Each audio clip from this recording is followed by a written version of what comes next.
And we are live. Oh, did you remember to wipe that stuff off your camera?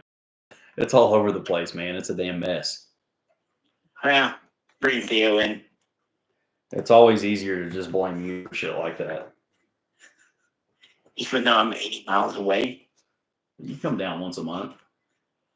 It is some powerful stream. Hey guys, we're doing it this way because we're redneck. It's funny, like redneck and ghetto are essentially the same thing. Well, really, they are. I mean, you want Yeah, to spell it out. yeah. We will get to the whole StreamYard, Streamlab thing. We just have not had time to mess with it. So I'm on the phone. So let us know, the reason I'm mentioning it, let us know if he's too loud and I'm too quiet, or vice versa, and we can physically, again, we're very high tech around here, move things around. Misha's in thin air, Fox is in the chair. So, sound test. Hello from Florida. Hello from Arkansas. We would like to get a little input if everyone can hear us. Yes, let us know. We can adjust it up a bit. Hey, you said you guys are going down to Florida soon. Yeah, in just a couple of weeks. Where are you at in Florida? It's a good time to leave Arkansas. Well, 2 weeks ago it would have been, but Yeah, it'd be a good time to leave as long as you didn't need to come back. yeah, no shit. So audio, everybody says so far so good. I guess if something goes haywire, yeah, we can always literally move the phone closer, move me further away. Perfect. Whatever. Let a few folks catch in, and hope everybody's enjoying winter and the storms and the 2024 ice storm. Hello from Northern California. Man, Northern California is freaking beautiful. Don't forget about that. The northern and central is beautiful, and the food's good, and there's a lot to recommend in California. It kind of gets an undeserved bad rap, and a lot of the folks do too, because they're not. It's like a lot of places, an unfortunate minority kind of paints it for everyone. Spending some time in Florida, it seems like the majority of the people in California are pretty normal, and it seems to just be the politicians that are a little awkward. Yeah, exactly. Dude, there's Rob A. What's up, Rob? Good seeing you, man. Haven't been on in a while, so. Yeah, that's why I asked if you wanted to do it tonight. I can get you back. Of course, I just got back a couple of days ago. Pretty much just took January off. Did some stuff under the hood, but time needed to be off. I picked up a bunch of shot. Herpes, crabs, probably HIV. That's just from handling SIG's firearms. That's good. Absolutely no joke. When I talked to people on Monday, I could tell immediately if they'd been to SHOT Show, because everyone who I talked to that went had some version of the SHOT Show cred. The outcome. We don't quite recover like we used to, man. I might voluntarily wear a mask for once there, or shit, like a full spacesuit. We could do cosplay as like Darth Vader. Body condoms. Do like what Rogan did in the NASA suit. I kind of want a NASA suit. I'm not gonna lie. I thought you had one. You did when you were like 7. It doesn't fit anymore. I tried the E.H. Taylor whiskey based on your comments, Fox, and it is nice. Absolutely, bro. It's good stuff. There's a bottle, right? I'm sorry, I'm words up there, dude. Mirrored image. Good stuff. Inspired art photos said, "How good was the original Sam 7 and Sam 5 made in Las Vegas?" I like mine. Well, he's talking about the ones that together. Yours is an import. See, back in the day, Arsenal's gone back and forth. Their very first guns were imports, and then they did the U.S. builds, and they went back to imports, and now they do a few. But they were good, but I'm going to be honest, they're built with the same parts. So under the finish, which was nicer, they weren't like there wasn't a better barrel or anything. I remember one of the guns I got in, they forgot to install the front sight's detent pin and spring to hold on the muzzle nut. So just like that's kind of the pros. Mm-hmm. We all have Homer Simpson moments. They were definitely prettier looking for sure. By prettier, like explain what they would look like. Difference with like they had the a finish. Really nice high gloss finish. It's real even nice finish. Yeah, things like that, and they were really smooth. You could tell that they'd really polished them up. They had weren't kind of the dull rough look, really. No. Yeah, they and that's kind of a love or hate it thing. They didn't look as military as the imports, which I'll be honest, when the import Sam 7S came out, actually SF, I sold my US assembled one and got one of the imports because I wanted that more military look. But gotcha. Mileage varies. Gotcha. Inspired said that his came with a list of Bulgarian gunsmiths that worked on his. And by working, that means one of them was doing it while everyone else sat behind him like the peanut gallery, drinking and razzing him on. Hey, my feed is, I can't read it from this far. I'll have to scoot my computer up, but I also don't want to mess the audio up. But feed is, I don't know. There's a heart button out in the way. You might be able to enlarge the text. Well, that's kind of the deal. Is I was trying to do that, but it has a heart. That's kind of weird. I can't see the last word on that for some reason. But oh well. Odd. Thanks, Microsoft. We get what we get around here. What I'm actually going to change cigars. I do not want that. While you're doing that, I'll do the thing I don't like doing, but yeah, plug for any super chats or anything people want to do to ask questions or make comments, and kind of loosely basing tonight on what we thought of SHOT Show, you guys just as much as us. But feel free to talk about anything in the world. Yeah, we have to keep it interesting.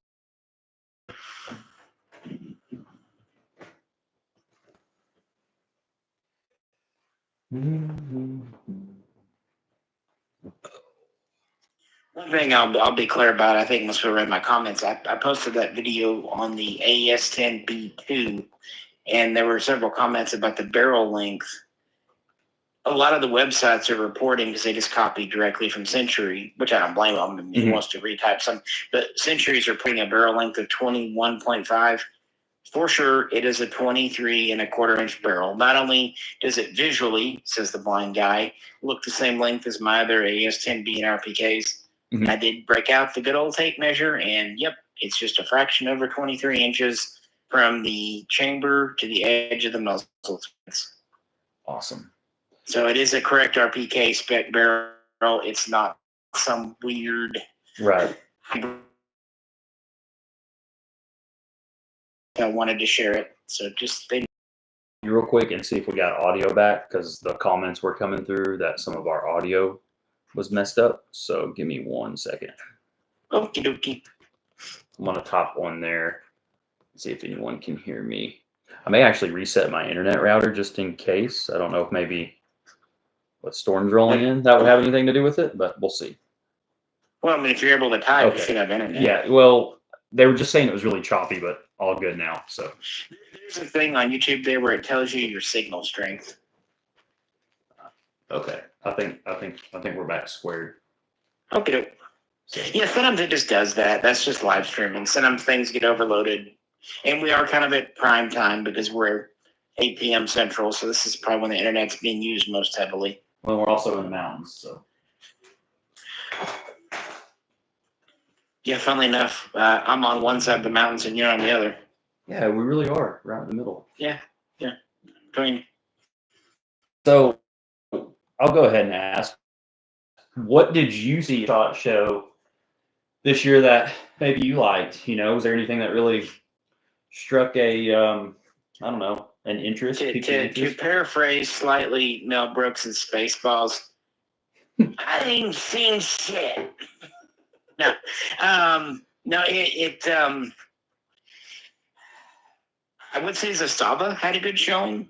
So I think when it comes to AKs, Zastava was the winner. I think that's probably not a controversial thing. I don't know what Kalashnikov US is doing, but then again, they've always kind of been a very slow and steady thing. So right. I don't know. But yeah, the underfolders were there again like last year, and now they're actually on market. The M72 RPK, I definitely going to grab one of those. And I have a lot of buzz about their various 3-year weights and 762 by 54 Rs. Okay. So that's pretty cool. That is really cool. Misha CZ was a bummer this year. No new products at all. Did the Colt acquisition eat us with their R&D budget? Hey, antagonist. What R&D? How's the sound, guys? Is 1600? If I need to repeat it, sorry, about 1600. Someone said, is a 1600 for a Arsenal 107 CR worth it? I mean, it's what they're going for. I always ask myself on a gun is it worth it to you to have and use and collect? Or right. Like what worth it to what? Yep. I've willingly overpaid for guns I really wanted. Absolutely. And willingly passed on good deals on guns that I just wasn't feeling. Well, if it's a gun that I know I'm going to use and something I truly want, obviously you don't want to just ridiculously, know you could get one down the road for $1,000 and you're paying $2,000. But I mean, we all, if it's there and someone has it, maybe it's a friend and you can get 1,600 and no tax or whatever. I like Arsenals, and I think Misha does too. But I think the gold standard for an AK this day and age is about $1,000 is going to be your base. So yeah, realistically, yeah. I mean, I think we're really seeing a changing of the guard. Whatever Century had rocking, couple now, while they're still around, you're seeing, of course, WBP and of course the Saba, and we have to give credit where it's due to Pioneer. And I will say, not to name names just in case, but I was talking to their second biggest distributor of their Pioneer guns. Yeah. And they said the return rate for Pioneers, per volume is lower than Arsenal. Well, I believe it. I mean, yeah. Hey, I'm a big enough person to admit it seems like they kind of got their shit straight, at least for their price point. Now, if they were a lot more money, I'd still say no. But I mean, if it's between a Pioneer and a Palmetto State, that's kind of a tough call. I like the barrels and the Palmetto States more. But then again, the Pioneers are still an import, even if they're a commercial import. Right. So there's a certain something there.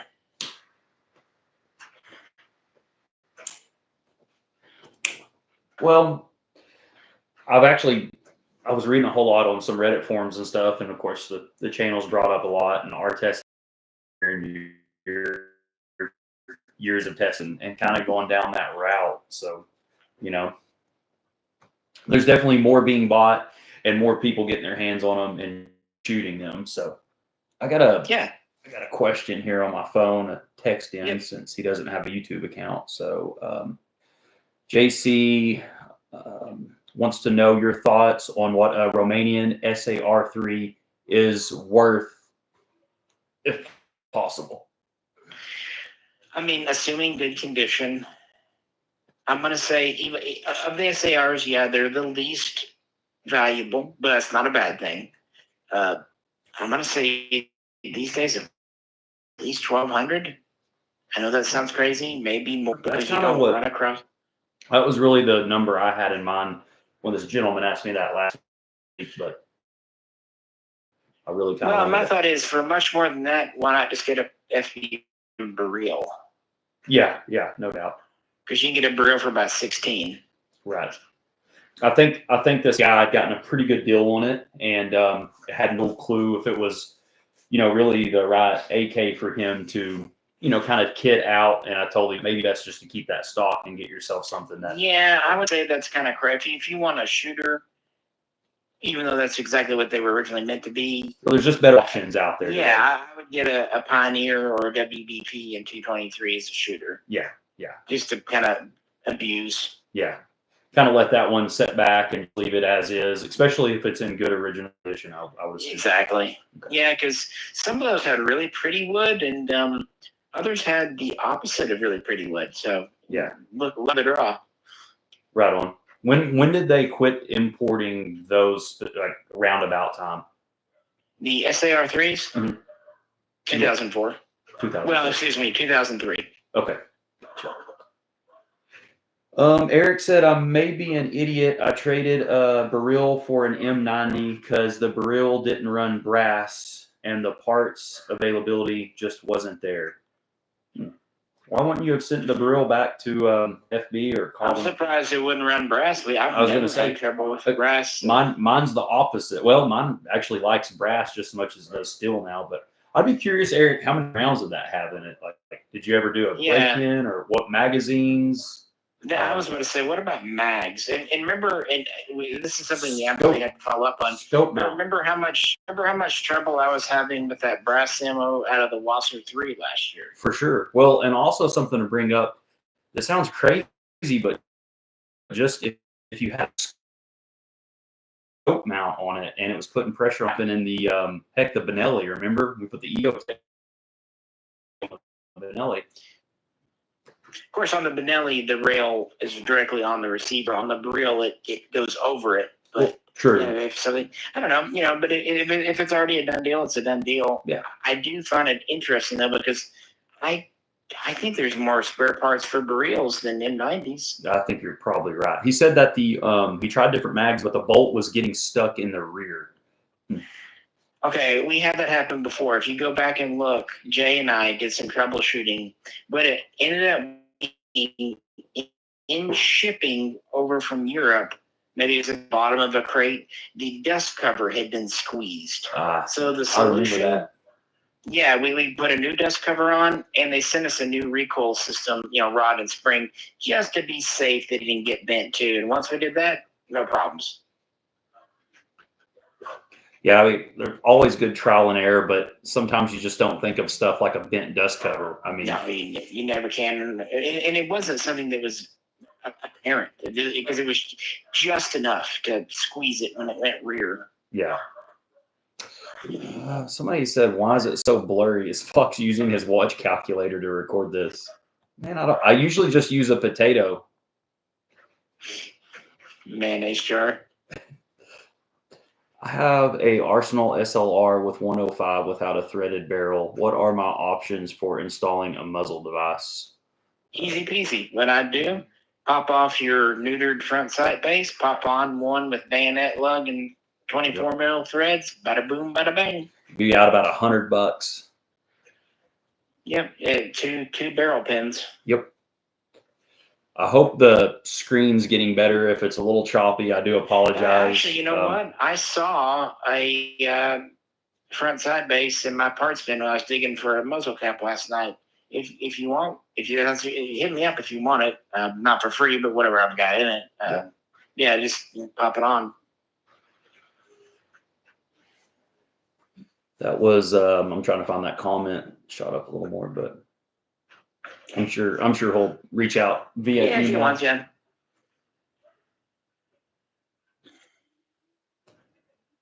Might be the internet. No shit. Shouldn't be this computer.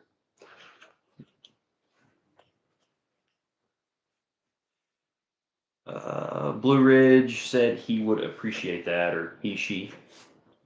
Yeah, just hit Misha up in the email section. Shoot me an email. I can say it on here, but you can't advertise. But Ozark Bear Arms, just bear like the animal. Ozark Bear Arms at Gmail. Just hit me up. Yeah, I was digging for a cap because the guy had to make a gun California compliant and needed a muzzle nut, and happened to see that last night. Let's see. That's how Arsenal did with the 105s that have the threads. They just replaced them when they got them over here.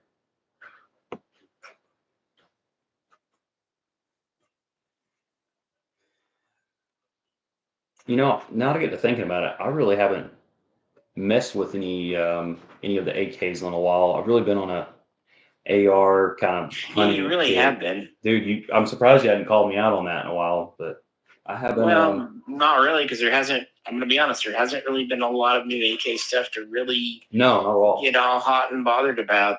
And when it does pop up, like Arsenal released a version of the SAM 7 SF with the ARM5 top rail and the tri-rail handguard. Right. I'd like that. Yeah, that retail is like $2,600. Yeah, I don't like it that much. It kind of makes me wonder with Arsenal. You know, they already have a really good line of AKs out. So are they slowing production down on their old AKs and just trying to make a handful of new AKs and marking the price up? I'm not real. I guess I don't understand at this point why Arsenal is double the price of. I get it's milled, but why is it double the price of a Zastava when, what's your thoughts on that? I really don't know. I do think they're having supply issues because they're not bringing in guns like they used to be, and you kind of get the feeling that they're scrambling to kind of throw anything together they can based on whatever they can get their hands on. I really don't know, and that's the problem with Arsenal. They've never been open and honest with us. They never just will tell people, right, hey, this is what's going on. Yeah, I think that goes a lot further nowadays with customers because, we've seen it happen with KUSA whenever they sent out the wrong parts and kind of got themselves in a corner saying it was this when, wait, we grabbed the wrong box. I feel just tell people what's going on, communicate, it's a different world. Yeah, you can't. Yeah, you this day with the internet and wildfire, it goes too quick. Thank you, Rob A. He sent Fox says one brick in the cabin. Thanks, so thank you, Rob. Cheers to Rob. If anyone could pitch in, since we haven't done a joint live stream in a couple of months, it greatly appreciated. I posted over on Patreon today a list of about a dozen videos that are in the works on some level and whatnot. But you just tell me like you were saying, you were going to go hiking this weekend, and then all of a sudden, even though today it's quite warm and sunny, it's going to turn nasty. So I don't really know we'll be able to shoot again. But it'll be spring soon enough. Iman O'Leary said, I'm depressed about Paul. About what? About Paul. About Paul. Help me out. I don't know. I'm not sure. Paul. Dude, CNR RSENAL. Oh, Saracen. Yeah. It's awesome. $20. Thank you. Yeah, fast. Hey, you might find this interesting, man. I'm halfway through working on a video on an M1 Grand, but it's not your usual one. It's actually one of the 38,000 British ones. I don't know. I found the history on those kind of fun. And I know it's up your alley. So, Paul passed away, or Paul has cancer. I'm sorry, it's cancer. Paul Harrell, HA. Oh, okay. I kind of thought that's who they might have meant, but I didn't want to be the one to say anything on that. Yeah, it's like I've got a Paul in my family. It's like he's fine as far as something I don't know. And it's been heavy lately. I'm not going to go into it, but we had a loss in our family a week and a half ago too, and it's just. Older sucks sometimes. It does, man. Jacob asked, Misha, are you going to pick up any of the Indonesian BM59 and PM12 they showed at SHOT Show? I sure hope they have ATF approval. I guess this is as good a time to talk about it as any. Here's what the ATF's doing, and I did mention this on Patreon too, that I talk about it. Any guns that are already approved for import, no problems. But for the past 12 months, the ATF model of gun to pass tech branch and get imported. if it's in a quote rifle caliber. So 9mm still okay as far as I know, but they're also kind of pitching a fit when they claim a gun can't be fired single-handed. Now that's not new. That's always kind of been a thing, but they've never really leaned on it until now. So I'm a little wary of anything shown at SHOT Show that has not already officially received approval to come in, because the ATF just doesn't seem to be doing that right now. So is this going to be like moving forward? Like, I guess the batches that have approval, they're good, but like new guns.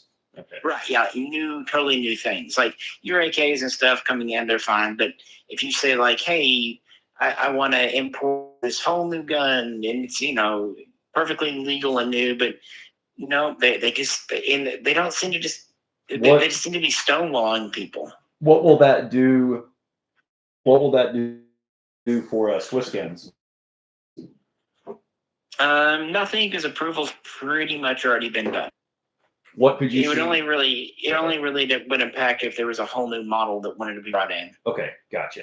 What do you think the reasoning is behind this in an unbiased way? Like, what do you? Expansion of powers. I mean, that's, we've seen a lot. The bureaucracy has had its ability to interpret the laws more and more expanded over the last several years, frankly. And don't get me wrong, I'm sure behind the scenes, the current administration has said, hey, don't make waves, but yeah, if you can, why not?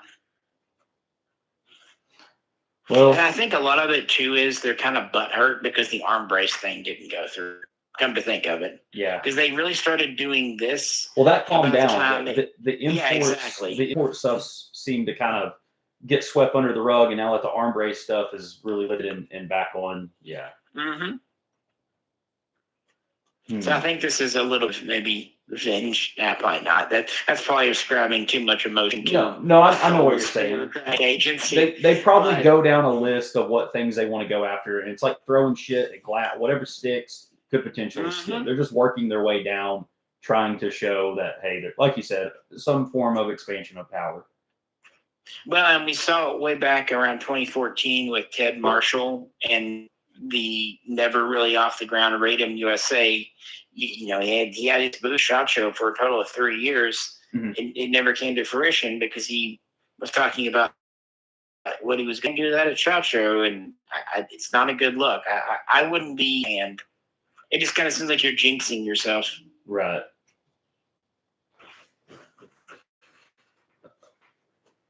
It's a different angle to come at us than we have to defend against the overstep of the 2A.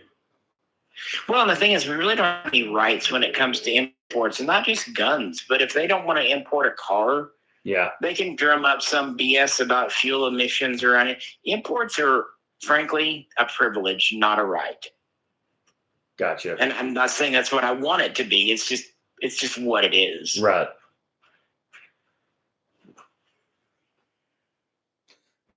Man, our connection keeps cutting out, and I don't know why. I'm going to check my internet here real quick. How far from the router are you? I've been, you know what, since we've had that storm, like the snowstorm stuff, our whole range of connection up here has been horrible. Like right now, I've got 1 bar on my phone.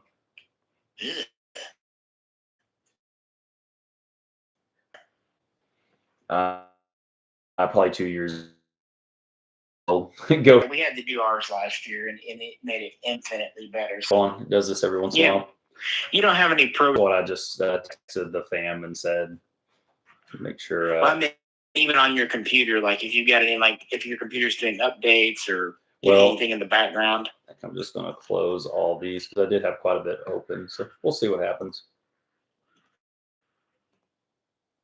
All right, we'll see where we're at.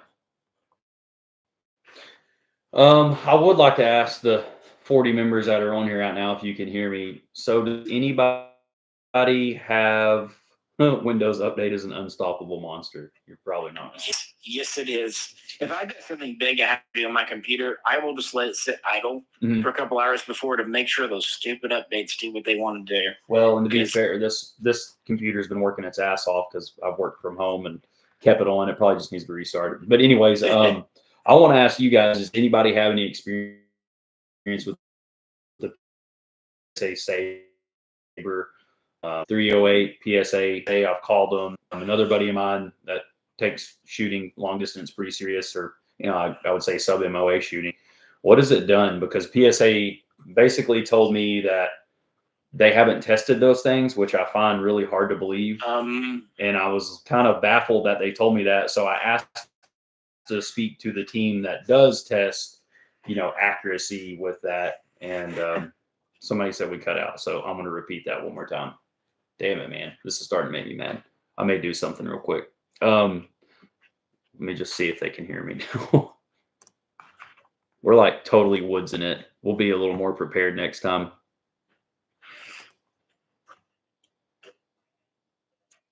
First part. So, does anybody have any experience with the Palmetto State Arms Saber in 308? Just kind of trying to find out how that gun shoots. What MOA? I don't know if you heard my part about PSA, but they basically said they haven't tested that, and that could have just been a new intern or bad intern. I don't know, but I couldn't get up a ladder to get an answer on how that gun. So. PTR is coming out of a KGA clone, which is pretty cool. What range? I don't know if they're asking range there. Just like 100, let's just start with MOA, just 100 yards. Just is it shooting 1-inch groups, or does anybody have any experience on that particular gun? Something I've really been kind of curious about. They look good, and man, I really want a solid 308 shooter other than the several I've been building right now. Never seen a Saber in the state yet. So.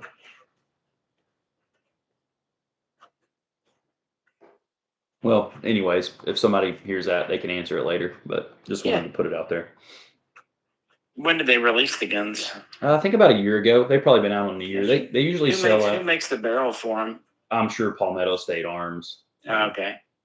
It seems like everything's done in-house on those. And honestly, probably a month ago, I could have told you a little more. I was really hung up on them a few months ago, but I got into the LaRue and LMT stuff and sent my upper to LaRue, so should know something on that here pretty soon. Yeah, that was all kinds of weird, but kind of like we're talking about with the his issue with the barrel earlier. Yeah, it's trial and error. Who knows why? Who's doing it? I hate to blame one component when it could be something else. Rob said that some of the Sabers have FN barrels, so that really doesn't make me feel any better. Okay, so they're pretty, PSA and FN are pretty tight. That makes total sense. And once again, I mean, the Scars aren't really precision shooters either. They're more of a battle rifle. And I guess realistically, the Saber would be too. But I mean, when you get into the LMTs and the LaRue, I would consider a battle rifle, or the HKs, but they still shoot really good groups. So if anybody gets one, give us an update on that. I doubt PSA will send us one. I wouldn't have anything to say about it one way or the other. It is. Yeah. What was wrong with your LaRue upper? So official. Oh boy. Yeah, don't get me started, but either one, the M10 clone or the Saber, whichever series, I'd like to know how they shoot. But to official, actually, to make a long story short, surprise, it was under gas, not over gas. So it was running pretty good suppressed, and it was my primary daytime hunting gun. And I noticed it would not hold back in last round, and it just basically wouldn't throw another round. The bolt carrier group didn't have enough gas to push it back realistically. So I've been working on about a 30-minute long video of slow-mo and updates, and we'll eventually put it out there. A poorly kept secret is that the M10 110 is not very accurate. Yeah, I agree. I'll agree with the 1 to 2 inch, but anyways, I like the LaRue and I like the LMT, but once you start running the 308 suppressed, everybody knows the issues you start running into there. So there's actually a company that me and one of my closer friends that's more of a distant shooter and whatnot, and they are they're out of Texas. They kind of remind me of LaRue, Lone Star, called Lone Star Firearms. You'll have to check them out. Apparently, they do really good with these custom built 308s and whatnot. So, yeah, like I said, I've been on a really nerd AR kick lately. So Misha's probably getting tired of me talking about it. Hey, at least you're not talking about M14s. Well, at least I'm not talking. At least I'm not talking about Russell Brand. Have you heard of Russell Brand?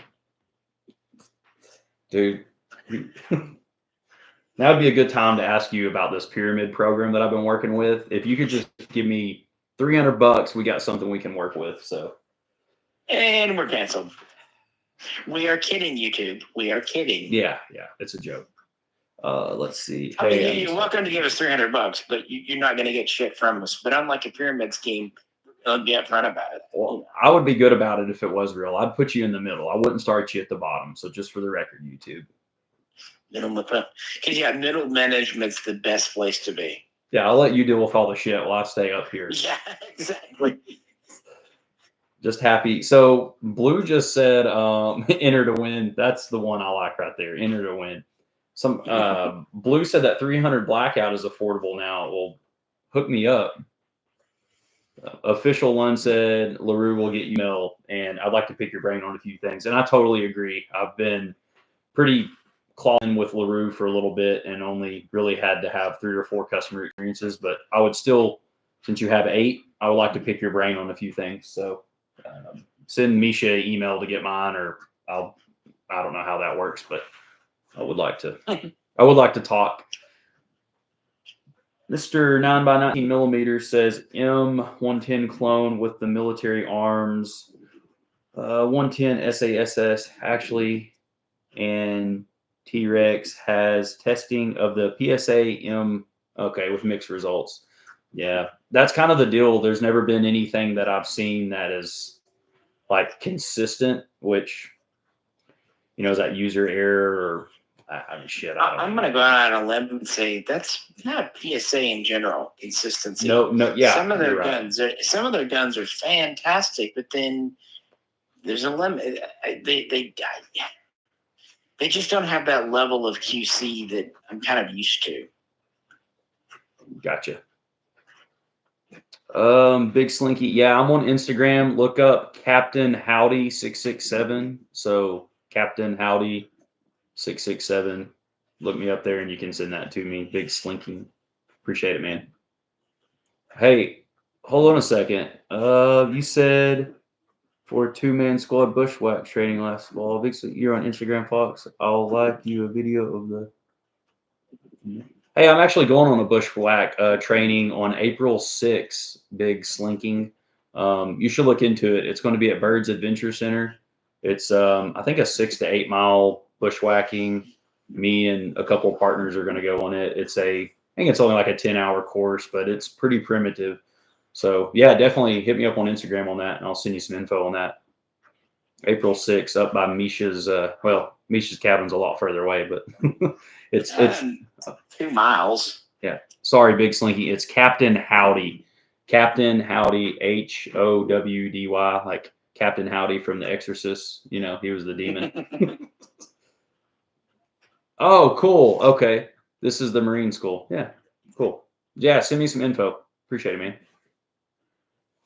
Yeah, you can do that, but Birds. I'll just sit at the cabin and do my thing. I'll bring you back some tapeworms I catch. Exciting. Well, the creeks are out there. I can get you some crawdads. No, it's true. I can stuff them in my pocket. Yeah. And chicken nuggets. Together. Oh, boy. Chicken crawdad nuggets. New at Popeyes.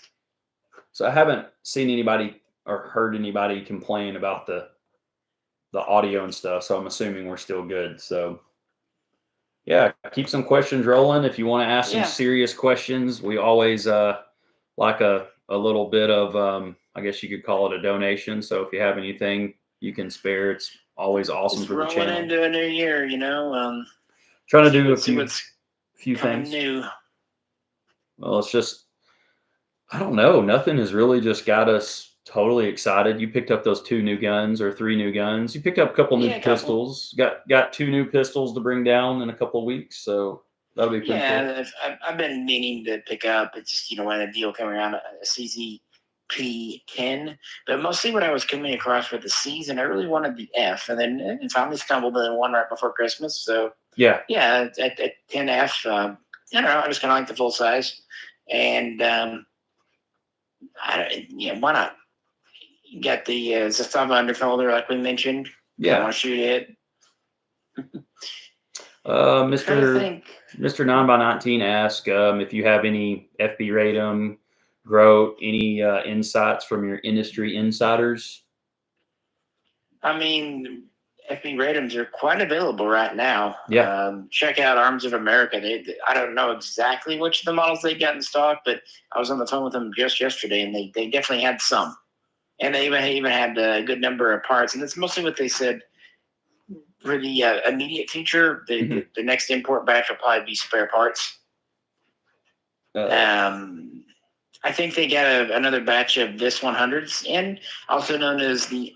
I think I'm literally the only person in America that likes that pistol, but I'm gonna die on that hill. Which one? Sorry. The VIS 100, the FB Radom VIS 100 pistol. You've always liked those, man. I like that. I don't know why. I just do. I couldn't tell you a real good reason. Cool. Yeah. We all like what we like. You like the Tilter World. That was your favorite. Don't lie. Dude, I think that was the dumbest. I unintentionally made myself look on the internet. That's great. It really was, because everyone started talking about how easy it was. And it's like, all right, you sons of bitches, have you ever skateboarded? Because I could tell you skateboarding is easy. But it's like, that was truly just a odd gun. It was just, it maybe you overcomplicate it, but it was just a weird gun. I think being 100% serious, what kind of bugs me about it is safety. Now, if it's your gun and you know it, but what if you hand it to a stranger who doesn't know gun safety? Well, it's hard enough teaching people the basics. That one, I would feel very uncomfortable letting most people shoot that gun. For sure. Well, or imagine if you were in a home defense situation where someone in your family needed to use it. And it's just I'll give you this. It's like all bullpup Top Gun. It looks freaking awesome, but it would just require training and training. Yeah. And hey, and I'm not against. I think it's definitely just it's a range toy and a competition gun. Right. I'm gonna look this up so I can send this to him. Somebody else asked a question. I'm gonna get on here real quick.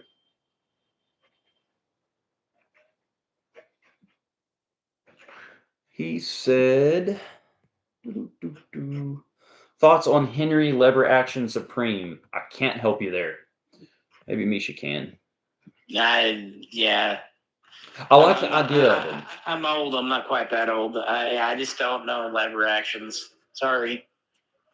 Lever actions are cool, and I really like the new, maybe it's Marlin or whatever company's tacking them out, and it looks pretty cool. They look cool. We need to get you one of those old Winchester lever action shotguns and how you start doing some of those Terminator tricks. Dude, that would be cool. The good old flop around on the hog. Yeah, the one where Arnold almost broke his own hand trying to do it. In the movie. Yeah, he did really good too. And it's a sawed off too, so it's only 14 inches long total. But let's see. Did you see the Grote, the kind of Scar ACR clone? I did not see that, Misha. Yeah, the MSBS. Yeah, no, that's FB's new gun. It took a little longer to kind of get launched, and if we see a semi-auto, it's still going to have to be a bit, because in Poland they're supplying the military and all that, but they are open to doing a semi-auto for our market. But then again, like I said, our ATF's been kind of amped. But then again, if it was imported as a rifle, right, that kind of gets around that. Rifles aren't really being picked on by the ATF. It's it's rifle caliber pistols. They seem to have a bee in their bonnet about. It's like there's something from a Jane Austen book. Mm-hmm. Well, and it kind of goes back to what you've been saying for the last couple of years, and I'm sure everyone that's tuned into this knows, but like, you are looking for an AK, get yourself the imports, get the WBP, get the Stavas. I mean, $1,000. So what are those? What's the little mini jack? I mean, man, that's one of my favorite little small AKs. And what are they? $1,200 now or so? I mean, yeah, that's the milled receiver. The stamps, yeah, like 1,900. Yeah, absolutely. I'm still up on the mini Baril. Hey, I've got my mini Baril. The mini Baril is the best SBR candidate. Man, you throw a foregrip and a stock on that. It's perfect. I love that. Well, and they look so freaking sexy with the old school EOTechs with the AA batteries. They just look freaking awesome. I put a spare EOTech I had on mine. It's even on that top rail. It is so goofy. Yeah. It's great. Yeah.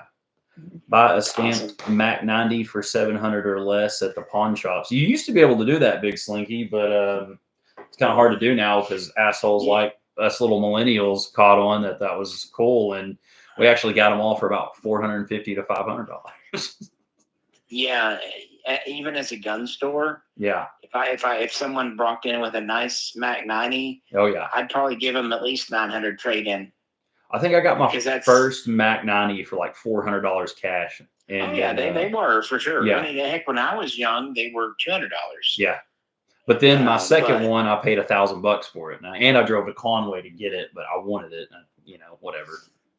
Like Mahdi's, Egyptian Mahdi's are like that. Man, you could pick up Mahdi's all day long for well under $5 to even under $4, and then now you can't touch them. No, you can't even find them. Our brother-in-law just found one for $350 free here a while back. His grandpa gave him one. It's pretty nice. But yeah, I like the Mahdi. It has its place. Mm-hmm. I think of what else is interesting, man. I mean, I've been so hung up on the ARs and the night vision and that rabbit hole that I do know that I'm going to deck out the Zastava. I've got one Zastava new in the box that I got. I think I got it from you a couple of years ago, and I think I'm going to put some actual rails on it and put it, a little more tactical and work ready. But yeah, I think the M90 would actually be a good candidate for that because you have your adjustable gas system there and you have your 18-inch barrel, so you can really get good, but it's still compact with the folding stock. And for sure. Yeah, the M90 would be a good candidate too. Yeah, we'll just kind of lay them out and see. I did the mini jack. I did kind of trick out. I put a better rail on it and light, and I had none. So yeah. But it's a good one for the money. Here we are talking. I wish I had something to say about Arsenal. I just don't. I was thinking about grabbing one of those new SFs until they tell me the price, and then I just can't do that. I know, man.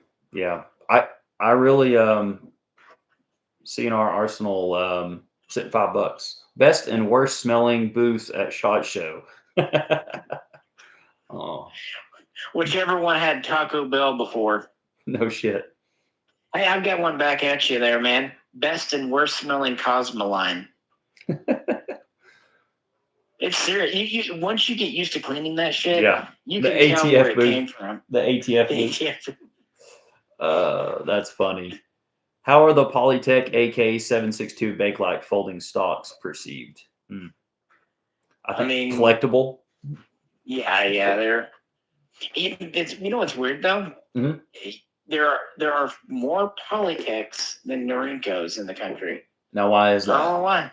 It's just what it is. Yeah. Well, I've always liked them because even though it was like a day late and $1 short to serve in the Chinese army, it was made for them, and it ended up serving in a few other armies. What was it? Singapore, I think, had some. India got some, but coolest of all, Finland got some. Oh, that's cool. And so it's probably the most modern finish gun we can get, as funny as that is. Where is this? This is freaking Bakelite. Bakelite rocks. Dude, Bakelite, it's so aesthetically pleasing. New folding Keltec Sub 2000 looks good. Man, you know how I feel about Keltec. How many Sub 2000s are they going to make?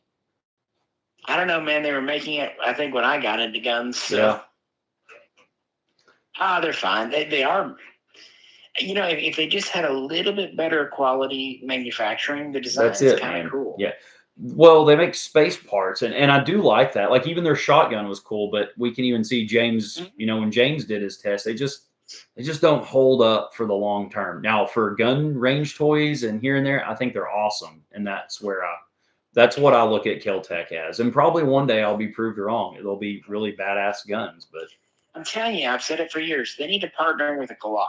Because those two companies, for sure, yes, Glock doesn't really do much innovating, dude. But man, they can make amazing polymer. You would lose every bit of your boomer and your old school Glock fans. They would have maybe if they just helped innovate a gun. Here's what you do: Glock buys Kel-Tec.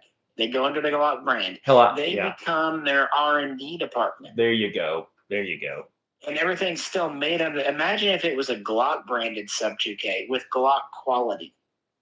Gotcha. That's not bad. I like that idea. Dyer asks, do y'all think I should KNS my 5.56 Brill? It's ejecting 25 feet, but I'm not sure. Is it doing that suppressed or unsuppressed? I'm assuming unsuppressed. I mean, 25 feet's not all that crazy for an AK. I would try to run it suppressed and see if that tames it down. And I mean, here's the deal: spend what $150 for KNS, and you can always take it out if it's no good and sell it slightly used to somebody else. But I mean, is it reliably? Is it doing it reliably? Is it Again, 25. That's not unheard of for an AK. Yeah, especially if it's NATO ammo, because when they made the Brill, they wanted to be able to take a wide range of ammo. So yeah, they're a little gapey when it comes to your full roundhouse power NATO loads, but I haven't noticed any significant wear in mine, and I've had it since 2014. This particular one. Well, and also it may be a good idea to break it in. I mean, give it 1,000 rounds. I mean, but I think kind of like what Misha and everybody's saying on here is that's pretty on par with 25 feet on AK. Yeah, the 223 AKs do have a heck of an ejection on them, even normal. Thoughts on Surefire suppressors? I think if you can afford them, well, he's asking you, Misha, so I'm not going to answer. I'll put it like this: they're used by the Swiss military, so they must be good, right? Oh yeah, most they are combat tough. Like they're not a commercial grade. They are an actual service grade, and not trying to be some kind of tactical thing. What I like about that means they're going to be dependable and they're going to last. They're not going to wear out in 5 years. Absolutely. I think they're awesome, but if you're the average person that puts 1,000 rounds a year through your gun, it's probably not worth it. Fair point. A lot of guys that I shoot with and hang, they like them, but they're also putting 500 to 1,000 rounds a month in that particular suppressor. So yeah, it's worth the extra $1,000, and you pay double, but hey. And again, if you're going to do anything with the tax stamp, essentially marrying it, you kind of want to go for the long term. Well, and yeah, I mean, you're going to potentially wait up to a year for it, and just look at it as set back the money once a month or out of every paycheck and get you a really good suppressor. The last thing you want to do is get a suppressor, and you're more than welcome for the info. He said, "Thank you, Misha." But I really, really like suppressors, and I nerd out. I'll tell you another good one too is Wexworks. You should look into them. They had some decent sales going here not long ago for like a buy one get one free on their 5.56, and they're used military as well. And they're pretty good. And of course, Omegas. I'm trying to catch up through the comments here. Blue Ridge sent $9.99. It's freaking awesome. Thank you, sir. Thanks, William. Anything I can help you with? Ask any question and get you answer. I think I'm actually faster than you are at the chat. Yeah, you probably are. Well, for some reason, mine pops over here on the right, and I'm trying to keep my computer far enough away where my voice, see what I do is I do that little pop out the chat thing, so the chat becomes the whole window. Right. And I find that useful. I do like that idea. I'll eventually break it up, and we'll move a router out here since this is so far away from actual house where my router. I think that's half your problem. Is you're because like my computer is right next to the router, and it reaches all over the house and even into the yard. But definitely for best service, I'll try to keep it within about 10 meters. Yeah. If anybody wants to ask a question to Misha, that'd be great because it'll give me a chance to go inside and move my router slightly closer to where I'm at and try to get this signal back up. So if anybody's got about a 2-minute long answer question. So I'm outside, guys, or I'd look. I mean, I couldn't log in, but by the time I do it, I try to catch up. Yeah. Sitting outside. But PTR suppressor is very interesting. Will push the market to innovate more. Heard the numbers are pretty good.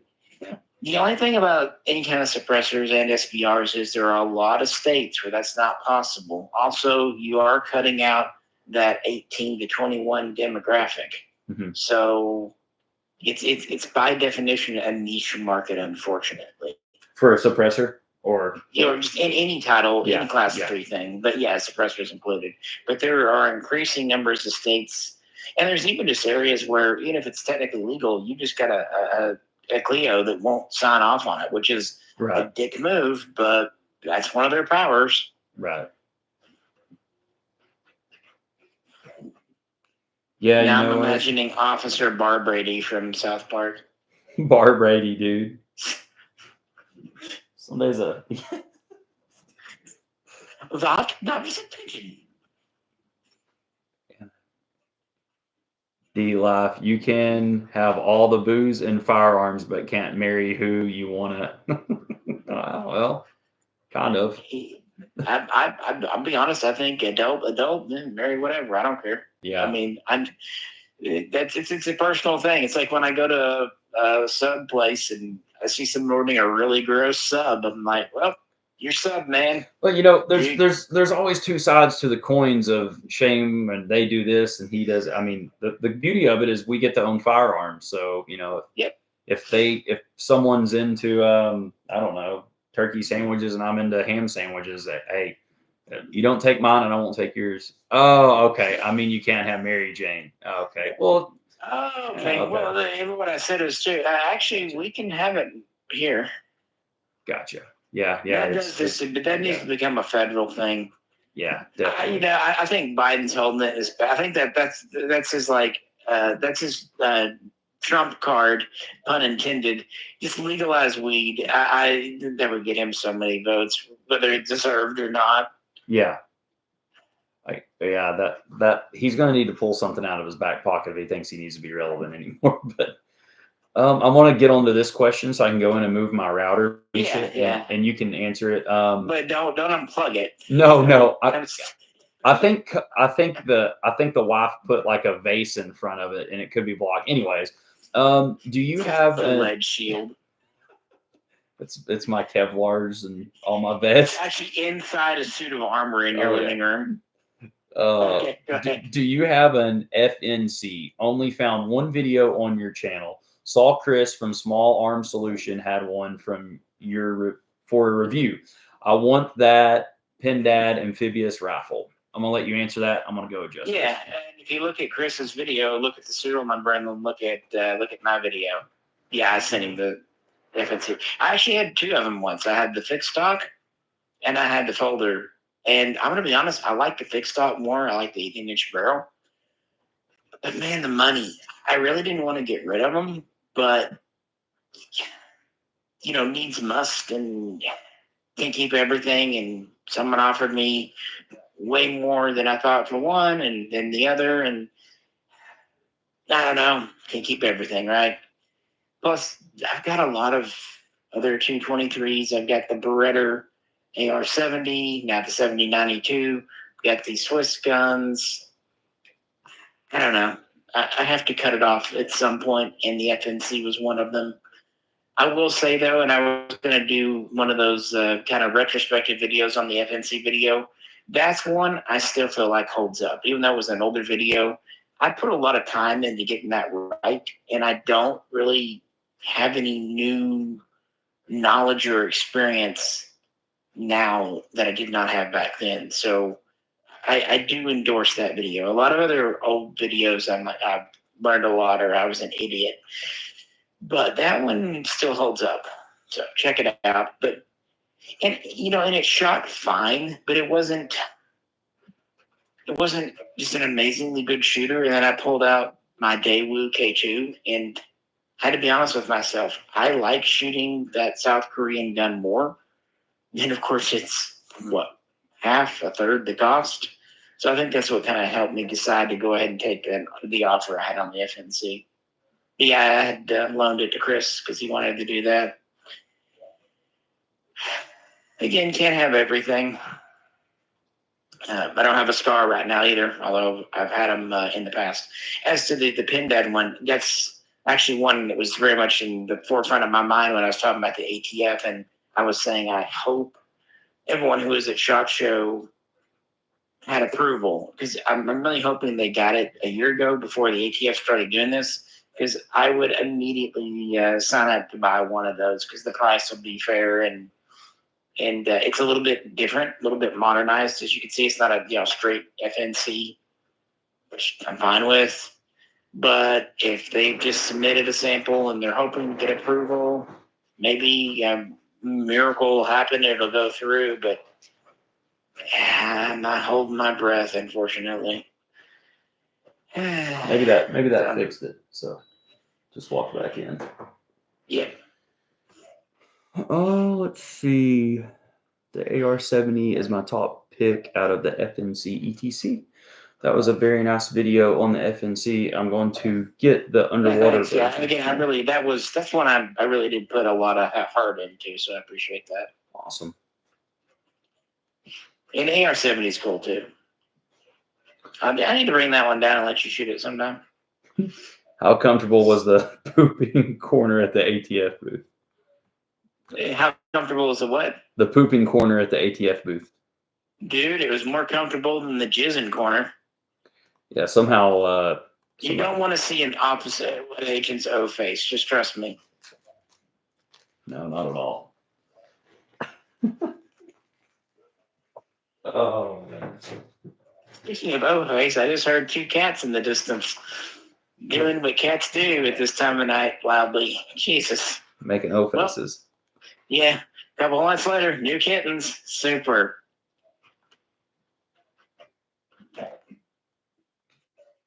They'll be roaming on you in no time. You know it. I told you earlier, I think I peed on one. So there were some kittens out on the porch and then I heard a cat run away really quickly.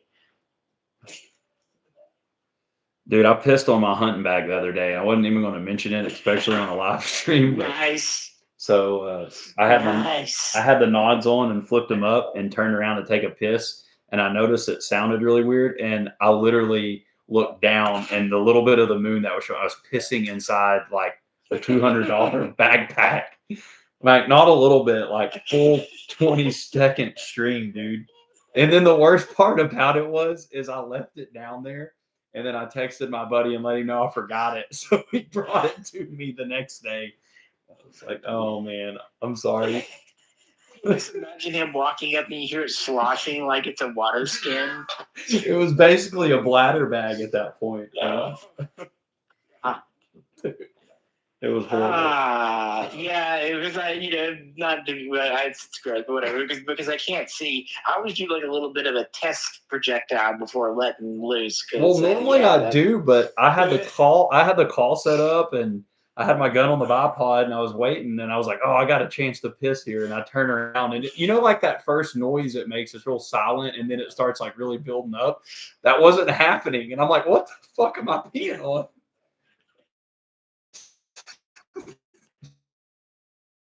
Look down. It's brand new. You're gonna sell that on Craigslist now, aren't you? Oh yeah, no doubt. Unwashed, stains and all. Take it down to Rick's. Can I pawn this off for some ammo? The good news is he wouldn't notice the smell on it. Blue Ridge says I'm gonna need another bourbon. I am too. I haven't actually had a bourbon in a really long time. I may pour one tonight. Now I'm telling piss stories. I sat down and had some drinks the other weekend for once, and since before the holidays, and it was a nice night. Nothing crazy, but just sit down and relax a bit. Yeah, it's nice to do.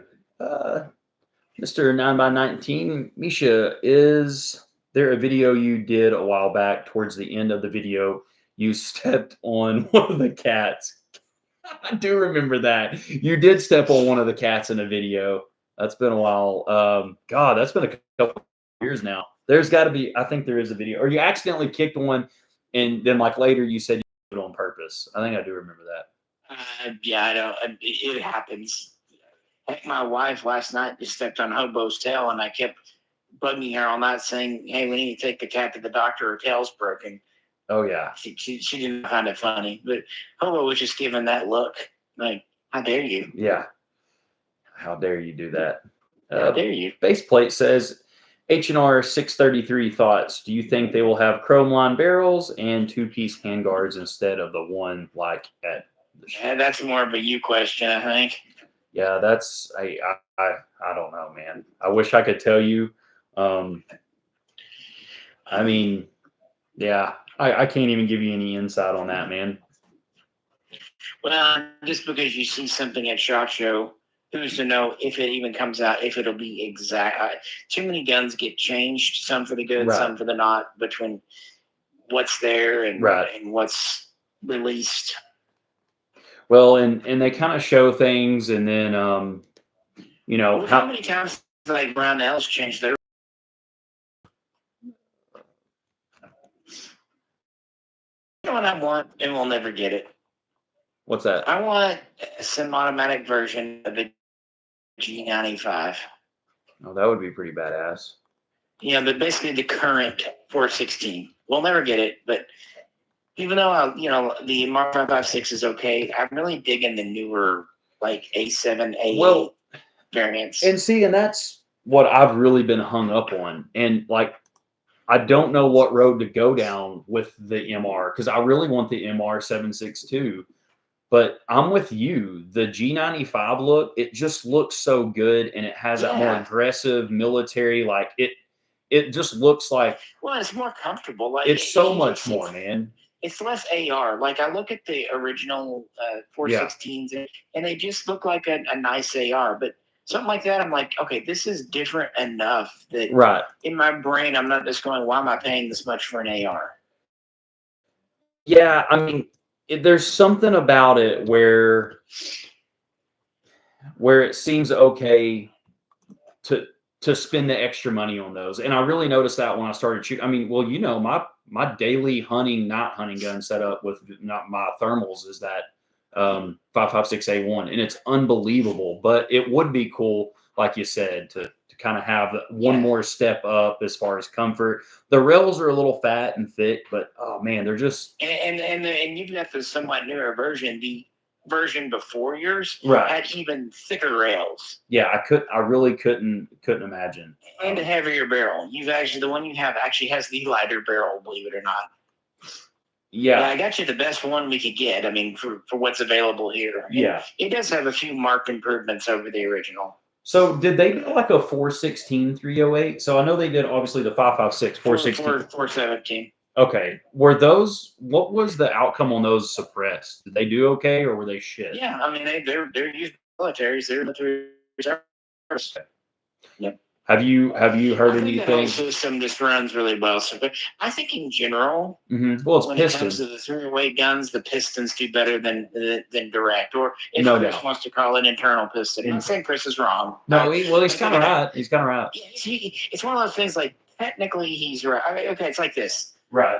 We know that Frankenstein is actually supposed to be called Frankenstein's monster, but we also call him Frankenstein. Yeah. It's the same thing. We know that Chris is right. It's internal piston, but saying direct enrichment is just shorthand because we know what we mean. Of course. I'll agree. Yeah, that's what I'd really like to have. Oh, speaking of, everyone in chat, I need your help. So I'm sure most of you saw that Atlantic had a batch of checkpoint BZ-58s with the beaver bar front. Oh, yes. I've been trying to talk Fox into getting one. So I convinced Fox that he needs to grab one of the imported BZ-58s before they're actually gone forever. Yeah, I don't know. And what's sad, that was the very first gun Yep. He said, yep, 1200. That was the very first gun I bought from you. Yeah. Yeah. Well, the Century one. That's back when the BZ 2008s were really cheap, like 400 or something.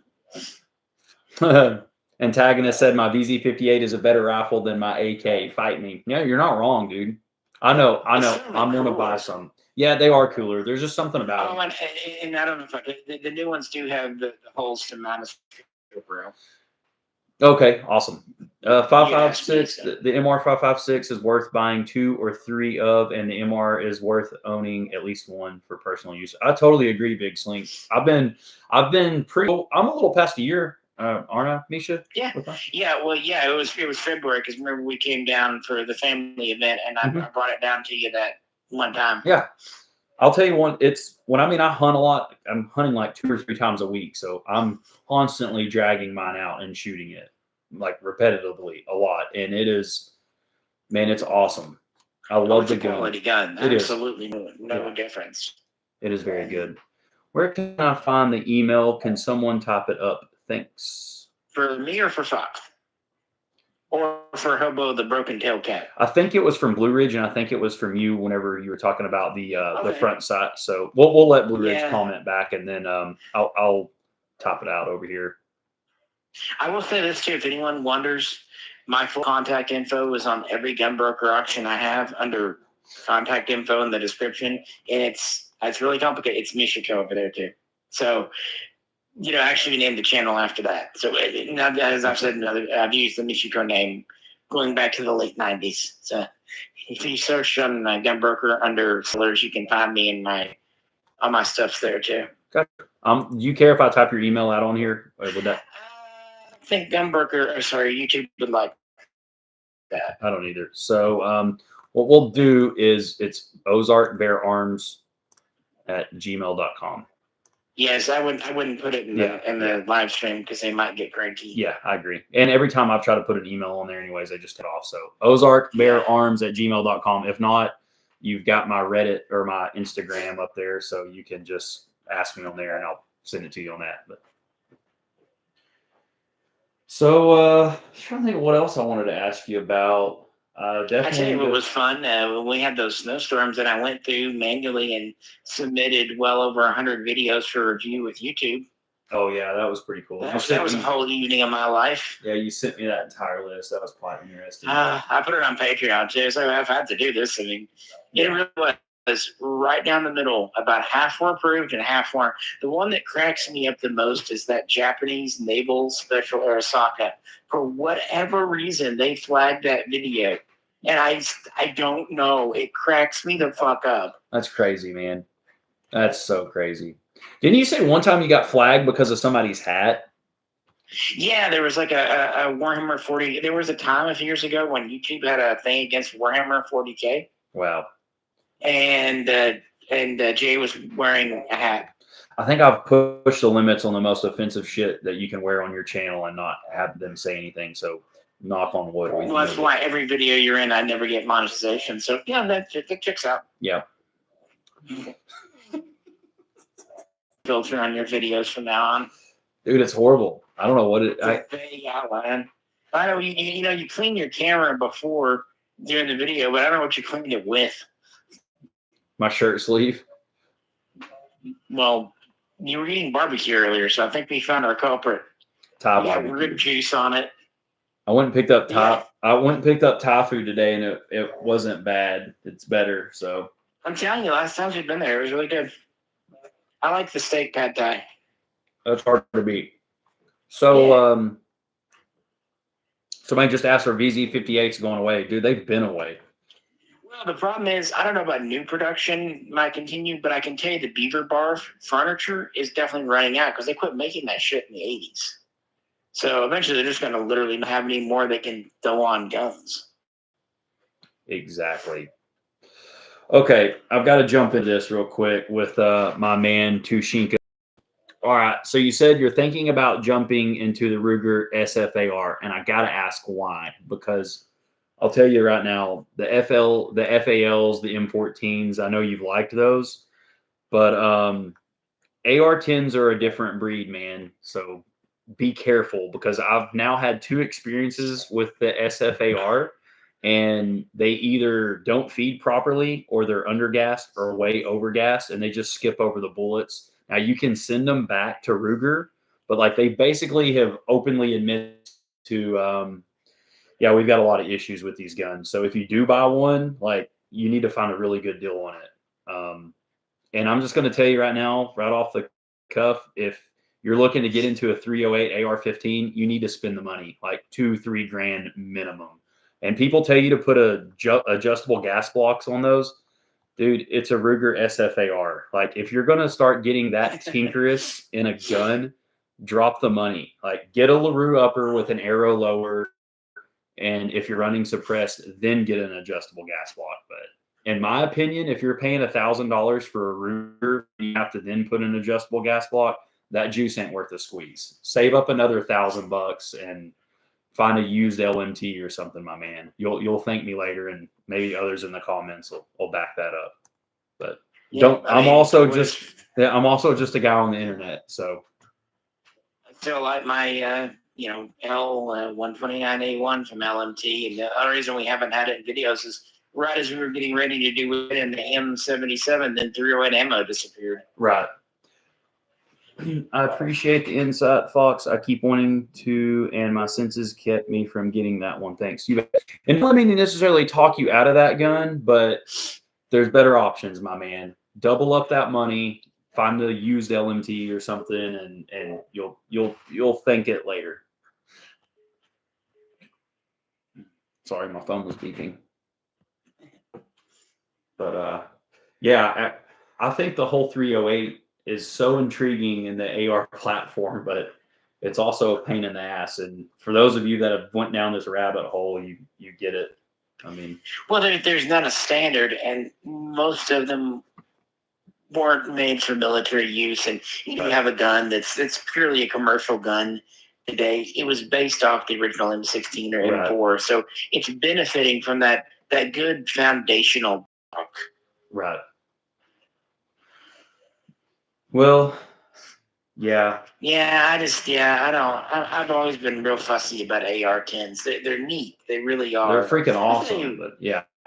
One I regret not keeping is one of those Department of Energy surplus Armalite AR-10Bs, I think, came in a few years ago. Did you get one and shoot it? Yeah, I had them in the store, and they were cool, and I almost kept it, but we were moving. And it's gotcha. But they had that OD green furniture, and they were DOE, and I really wish I had kept that. Mm-hmm. They were kind of old school. If I remember right, they still had a carry handle too. Right. Well, there's a reason why the 308 is so great in a bolt gun, and especially being the hunter I've slightly dug into, is I now know why a lot of the guys I still go out with run bolts versus my AR-10s. But when you get it right, it's done. But also that rabbit hole of getting down, kind of like what official said here. 308s are more art than science, very load dependent, and there's a little bit of truth to that. I mean, honestly, you gotta. Yeah, I'll tell you, if I could shoot for accuracy, I would do a Remington 700 variant. I mean, I really, really like those M24Rs. For sure. I had to actively force myself not to keep one because, realistically, what could I do with it? And I hate that. I hate to get to that point, but that was kind of the those were like the gold standard of now.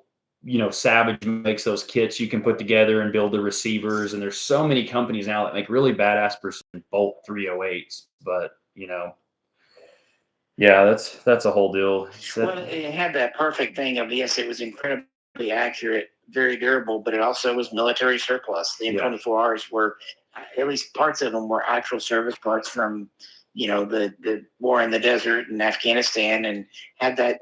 It just hit me very well. And if they had only been, $1,000, but for sure, they just, I'm not saying they're even overpriced. I couldn't quite justify it. I agree. I like Brian S. here. He says, I love seeing gas operated rifles compete with the bolt. I totally agree, man. I'm one of 2 or 3 of my little gang that still uses an AR-10 LaRue, and when it works, it's freaking awesome. And you know what? It does work, and it usually shoots lights out really good. Blue Ridge did ask, what is the effective range of the Sega 22-inch barrel 308s? I can't give you that answer, but Misha may. Well, I mean, I don't know. It's gonna. I can kind of guesstimate based on other AK types. In fact, I had the numbers in front of me from Zastava because they did some testing.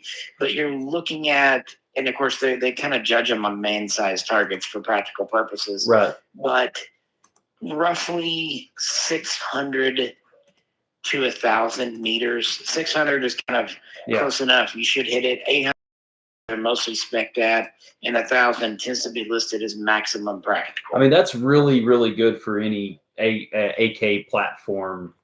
Don't expect like MOA grouping. Not at all. Get like minute of man at that. And that's all there, or even like minute of small Jeep. Yeah, you could get like belly buttons to very tip of toupee shots at 6 to 8, which I've reached my God, I went blank. M77 out to I was ringing with even a 1x6 scope at 500 yards pretty easy, but we haven't concluded that entire test, but well, now we finally have 308 ammo. Yeah. And yes, I know if anyone's screaming at the screen, yes, 7.62 NATO. Yes, I understand, but we still call it 308. It's just less cumbersome. It's fewer syllables, and you know what I mean. And again, Frankenstein's monster, same thing. Oh yeah, 1,000 yards. Yeah, I think definitely 800 is doable for a 4x3 or whatever man size type target. I think practically speaking, with reasonable magnified optics, say 4 to 6 power. Yeah. And beyond that, you're really pushing it for a battle rifle type for any of them. Oh, speaking of that, I have noticed there's been a lot of like FAL stuff lately. I had a couple come in over Christmas, and when I posted them and stuff, there's a lot of interest. I've noticed, especially with the pistols. I just noticed a lot of FAL talk lately. Well, it seems like those pistols have gotten really popular. I noticed on our last live stream there was a few people that were talking about picking up the FAL pistols. What were those, 8-inch barrels or something? Or you mean the DSA ones? Yeah. Was that? I know they did a 13 and they did an 11. Okay. I don't know if it's any shorter. They might have done. Okay. The only ones I've ever had were 11 and 13. Gotcha. I just noticed those have really picked up a lot more. Yeah. Yeah. I did. It's actually coming in tomorrow. A guy approached me this past weekend about doing a trade, and in that trade was a older DSA Congo paratrooper, and I'm really interested to get that in and see like what the parts are. Yeah, check that out. Yeah, that Rhodesian baby poop gun. I really like Rhodesian shit. Literally. Yeah. Yeah, I've got that Galil, the South African. Dude, the Galil's nice too. That was another thing. Speaking of 308, kind of in the AR platform, if Galil, I would be curious to know what the Galil groups are too. And of course, it's a battle. I'll ask Jay because he's had one for a very long time, and he said once the cabin got done, and no promises, but he's interested in hanging out at the cabin a few times, so maybe we can get him to get back on camera as a guest star. But I really do think with having our own range and also not any time constraints, like it starts to rain, just go in and do something else. Or definitely. Well, we've kind of ran into, places to shoot. It's sad because we have hundreds of acres and tons of places to go, but it's the timing, it's the actual range setup, it's the backdrop, it's the neighbors, you guys wouldn't believe it. You could live on 1,000 acres and only have 5 neighbors close by, but you still got to be respectful of different hunting seasons. It's not like around here they call the cops or get mad. No, not at all. Like they're like, what you doing? Yeah. And then they want to come over and talk. And then and then instead of having an hour at the range, you've got 20 minutes because you don't want to be rude because that's not part of our culture. For sure. We want to be neighborly. Yes. Well, and sometimes you just want to be like, hey, I'm working, come back later. Yeah, this isn't the range days that you're used to whenever you go out to the range. Yeah. These are like, hey, we're really testing. I don't want to lose focus on what mag. what ammo I've done for the video and haven't. And, yeah, but no, when I'm in it, I'm pretty. I have to be. Well, that's why focused on what. That's why when it comes to recording, me and you can usually work pretty well together, knock it out. Yeah, if you guys are wondering, there's like very, very few outtakes or retakes. I mean, the only time we ever have to re-record is if like the sound screws up, or you hold the camera in reverse and film. Remember the walkthrough? Oh yeah, definitely. Yeah, film ourselves. Well, it's really funny because people in the comments will be like, "Oh, y'all aren't precision shooters," or don't they say like, okay, so first off, some of us may be, but second off, I don't have the time or the want to set up and do this for every take and make this look like a $1,000 recording session. And this is if it's your full-time job or if you're retired, yes, yeah. But when you work 9 to 5, you only have an hour or two. Yeah, and I'm grateful to have that. Don't get me wrong. That's You talk full-time jobs, family, other hobbies, works, side hustles, and I mean. But I also think, and from the inside looking in, but also from the outside looking in over the years, I think that's what makes this channel, it'll eventually catch on, is because it's very primitive. And I have a feeling that you'll see YouTube shift where people are really going to get sick of this whole, like, we're watching a movie for a fucking gun review. I mean, yeah, and I've noticed it with other channels, not gun channels. Actually, I was actually watching like technology channels and other things. I actually like their earlier videos before they get picked up and they're big. Yeah. They get flat. Well, let's compare it to music. Let's compare it to some bands. Sometimes the garage bands that made like a couple of really good hits, and then all of a sudden they picked up, the Hollywood scene, and they just get watered out. And I'm not mouthing any channel because but I want to be clear. Not at all. Because you know what, I would do the same thing, because if someone's offering you $500,000 to do what you love, for sure, absolutely, you'd be a fool to not take that. Right. But I could see this channel eventually one day, people really appreciate the simplicity and the like no takes, no re-record kind of like, oh look, we boofed a word or we said something stupid. You just move on and go. I mean, it's more fun that way. I think so. More human. Totally agree. I want real humans, and then maybe it's wrong. It probably is, but I try to stuff that I would want to watch. Right. And that's why I don't watch short videos. I like meat. If I get interested in something, I want to know all about it. Like, right. And it could be like a NECA figure when we do that. Like, I don't want a 5-minute. Give me the 30-minute review of this Predator. Right. And tell me everything about him, because I'm down. I'm here for it. I see both sides because I'm kind of in that millennial. I understand not having the 30 minutes of the evening if you've got 2 or 3 kids and especially being able to bounce from channel to channel. And that's what I like. I like to have multiple people I follow, even myself. I'm sure people are like, what the fuck? Why is this guy talking? I'll even do that with guys that I really like. I'm like, man, I'm not interested. And I usually have 3 or 4 tabs open. And absolutely. I'm like, I want to watch this, but no, I'm not in a serious mood, or like, hey, I just got up. I want to see what's happening in the news for a minute. For sure. I have to be in the mood for whatever it is. Well, I think that's just human nature too. You don't want to feel like you're being forced to watch something, but also when you get there to it, it needs to happen naturally. I mean, I don't know, man. YouTube is awesome because this is what I always remind people to, hey, it's free. Like, you're watching, like, I have literally learned how to be a bushcrafter in 5 years off of YouTube for like $0. I mean, And on the creator end, yeah, do I like it when a video gets flagged, doesn't get monetization? No, I don't like that. Right. But I also understand they don't charge me a dime to post a video. Not at all. So if some of them don't get anything, what have I lost? Well, and honestly, this is the way I've kind of looked at your videos. This is one thing, and people can either like it or dislike it, but there's one thing that's happening here with these videos. These are going to be forever.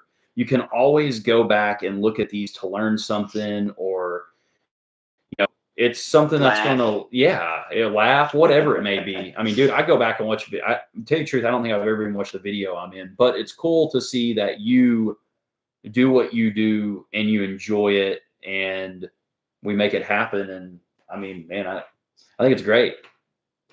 Well, I think there is something to that kind of evergreen content, because if you've got a channel, not again guns, but if you like a political channel, your videos might get tens of thousands of views on the first day, but 2 weeks later, no one cares. Like it's irrelevant. And I find again that people make lots of money doing that, but I'd rather make something that's more long-lived, personally. Well, and you're not putting on a mask. You're not trying to impress anyone. You're truly giving knowledge of stuff that you and your experience and what you can pass along. And there's something real genuine about that too. Thing and update your stuff and just it's okay. It's okay to be wrong. For sure.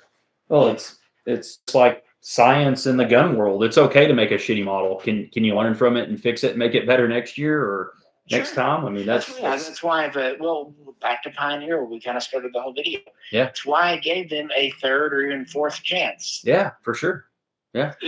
Everyone's allowed to have another go. Yep. I'm definitely not a one and done. Like, oh, you look at one now. That's stupid. That's cancel culture. That's SJW. No thanks. I'm not there. Everyone screws up. Admit it. Move on. That's life. Definitely, We're all gonna be wrong sometimes. But well, and that's what makes things interesting. It's kind of like whenever we do a review on a gun and it runs perfectly fine every time. How boring would that shit be? How boring would it be? Well, and like when you gave me that video on your 308 jamming, the reason I didn't publish it then is like I told you, I will do it. We'll do it, but let's have a resolution first. Oh yeah, it's absolutely. Not like we're just leaving a manufacturer hanging. I want to kind of have a happy ending. Yeah, I guess if possible. Well, because we respect it and we get it, and we wouldn't want anybody to do that to us necessarily. And while we're on this, the only reason why I did the Panzer Arms thing is because they were complete assholes to me. I really, really wish you and nephew had recorded that, because I couldn't believe professional. Yeah. Well, the only reason we haven't published what they said personally would just be hearsay. Yeah. Professional courtesy. Yeah. I've been doing this job for 20 years in some capacity, and I've never had a manufacturer do that. Right. Yeah, that was odd. I'd never been talked to like that. I don't think any of us ever had, but although on the other hand, he did call me the little blind boy, and I haven't been called young like that in a long time. So I'm taking it as a compliment. Yeah. Dude, that was awesome. Yeah, what a trip, man. What a trip. Yeah. I am still digging the Hellion 20. And you do like the Hellion 20, man. Yeah, I'm digging it. Yeah. It looks awesome with that big sticker on it too. Yep, the Hellion 20 has been kind of your jam. You know, I liked the new safety upgrade. I really that was my biggest hang up. And you remember that from the first range day with it. It's so small, but yeah, it really does just enough. Yeah. What else? Man, the B&T. I've been. I really want to. The last time we really had a good range day, you brought your B&T pistol. Well, and now that you can do braces again, so that kind of because that's not something I'd want to SBR, because the brace options on those are so good. Right. Why? Yeah. Why spend extra $200? No, I think the B&T. It's in the 9mm. I'm not so much sold. By the way, is anyone chatting? Yeah. There's been some stuff. We're doing what we do every night. Somebody throw us a question, something crazy. Give us a good one. We need to definitely do like the StreamYard or StreamLab, whatever, so we can actually bring on vocal, guests like will come on. Yes, cool. Yeah, absolutely. I think so too. Just let maybe Patreons have 10 minutes to chop in, and then make like a waiting list and just pop on as a guest for 10. Let's try to do that for next month's Thursday. The next. We'll get around to figuring that all out. But I think I told him this season might be a little chaotic, but I think once the cabin's done, I think as the year goes on, things will get smoother and smoother. So I'm going to answer this on mine, and then I want you to take it over. And Dire Avenger says, "What is your opinion on Palmetto State Armory?" And I'm going to walk in and do something while you're doing that. Yeah. I would say that they're definitely very relevant, and I think they are doing a lot of good things for the gun community, especially if they take over with some of their ammo production. I think that would be really important and benefit all of us. I guess it depends on what you're wanting the Palmetto State Armory to do for you. Are you wanting some sort of $5,000 gun for 800 bucks? You're probably not going to get it. But I think Palmetto has done so good at arming and introducing new people to the 2A community and getting affordable, for the most part, reliable AR-15s and Glock clone pistols to the average person. And I think that's wonderful because when I first started hanging around Misha, shit, 20 years ago, I couldn't afford guns that I can now. And I would have been thrilled to have a Palmetto State Arms, pistol and AR and saber and stuff at the price they are now. So do I think that they're going to replace, the HK and stuff? I don't think that's their intentions, but I'm not going to bash them in any way because I think those daggers are freaking awesome. And I think the fact that you can get a complete lower for like 150 bucks, dude, I've got 5 PSA guns in my safe right now that are complete for like $600. Do I shoot them? No, they're just straight up ARs to set back because. So what do you think, Misha? I think you should at least shoot them once to make sure they work. I mean, dude, they still got the tags on them. And that's not a dig against PSA. No, definitely. Effective. I totally 100%. I still reflect back to that one video Jay and I did where the freaking Polytech Legend didn't work. Right. We got it working, but it's like, good God, of all the, the best AKs, but no one knew because it hadn't been fired for 30 years. Absolutely. I actually have a question for the chat if people would like to jump in. Yeah. What are you guys feeling about, because it's just talked about, but the PSA so-called STG-44 copy? I know what I feel about it, but I'm curious what third parties are thinking. Yeah, let's see. And if you would be in the market, what's your envisioned price point? Okay. We'll let the chat catch up. I'm gonna scroll back up here. What is your opinion? Let me go. Is CMMG still relevant? I think they kind of have their niche buyers, kind of like Maxim Defense, the PDX line and stuff like that. Personally, I can't speak for everybody, but I feel for the price, I'm going to go out and buy something a little better. But I guess it depends on what it's for. I don't think a lot of people understand or shoot sub MOA groups and care about those things. So for the average person, CMMG is probably like the Gucci of the small ARs or the Q or the Honey Badgers and all of that. I don't know. What do you think about CMMG, Misha? Not again, they don't really make guns to what I do, obviously. Right. And yeah, I think accuracy is overemphasized when it comes to reviews and stuff, because your average shooter, right, doesn't they don't want a gun that's meant in a barn, but whether a gun is like 1.2 MOA or 1.0, yeah, doesn't matter to most people. Absolutely. Well, and a lot of people don't understand too is like, what does that gun shoot like whenever it's heated up? Like, how many of you have actually like shot like 100 rounds? What's the barrel life? Yeah, a lot of really accurate guns. Yeah, 2,000 rounds a month through them. No, especially you get into 6.5 Creedmoor, those barrels start going downhill at 1,000, 1,500 rounds. So, which is just crazy. It's so crazy that people still spend the money on that. And I to each their own. I'm definitely not mouthing it because I hang with a lot of people that do, but man, it is what it is. I just wouldn't want a barrel with that much of a ticking clock. That's a big liability. Let's see what Dave said. Hoping the next few years American AKs catch up on quality. I fear imports will eventually get cut off, and before that happens, I'd like to see KUSA and maybe PSA make some progress. Oh, KUSA's done pretty good. I think a lot of people gave them shit when maybe the quality of the gun wasn't the shit that needed to be given. But what do you think, Misha? I think you've done a complete 180 on them. 100%. Yeah, because I brought them down. But yeah, you had just kind of based your opinion based on internet. But then when I brought a few down, it really changed. And I think I don't know many people that actually own one that aren't over, more or less positive. I mean, they might have criticism, sure, but most owners are more or less, happy. Well, and Dave, I'd like to throw this tidbit at you here is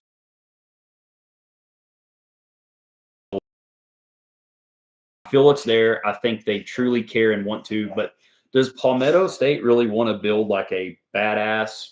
I think if they did, that's all they would focus on. I think Palmetto wanted to make them because they had a niche market here, but I don't think that's something that it'll ever replace, Zostavas or WBPs and stuff. But I don't think that's going to be hard for a U.S. maker to really step in while imports are available. But what helps with KUSA is that Russian gap that isn't coming in. And so if say Zostavas did get shut off, then you'd probably see that. But if say peppers were still coming in, KSA really wouldn't have a leg to stand on. Right. All right. So let's go to the STG real quick. We got a few. I suspect the price point will be $2,500. It's the closest thing most will be able to get to an STG. Not clone correct by any means, but tilting, lock, bolt, super. Yeah, the build 762. I agree. I feel pretty good about the STG clone. It's got to be like $2,000 or less. Even most people don't seem interested at the cost. Yeah, I'm really not interested at all. I think there's other guns to pick up at $2,000 right now if it's going to be made. PSA could reduce the cost with a fixed barrel. That would be good. Yeah, I think that's a good. If they did, but then again, production. But yeah, I could see them being like a classic line where they just really strip it down as best they can. Brian says, since you own a KUSA clone, will you be looking to snag 101 clone being sold at your SLR 106 CR 102 clone? What I want a 101, I don't think so, because that's not a military issue gun. It was an export gun that really didn't get any buyers. And I've got other guns like the Burreel that do 223. If they did a 102, I'd have to think if I wanted to do it or the 104. No, I think if they did, I think I still stick with the 104. I think the only thing that would get me away from that would be if they did a 105 clone. 545 might be able to get me to sell the 762. I think 762 I'd still take over 223. Mm-hmm. Yeah, most of the one I have works, and I always kind of don't like.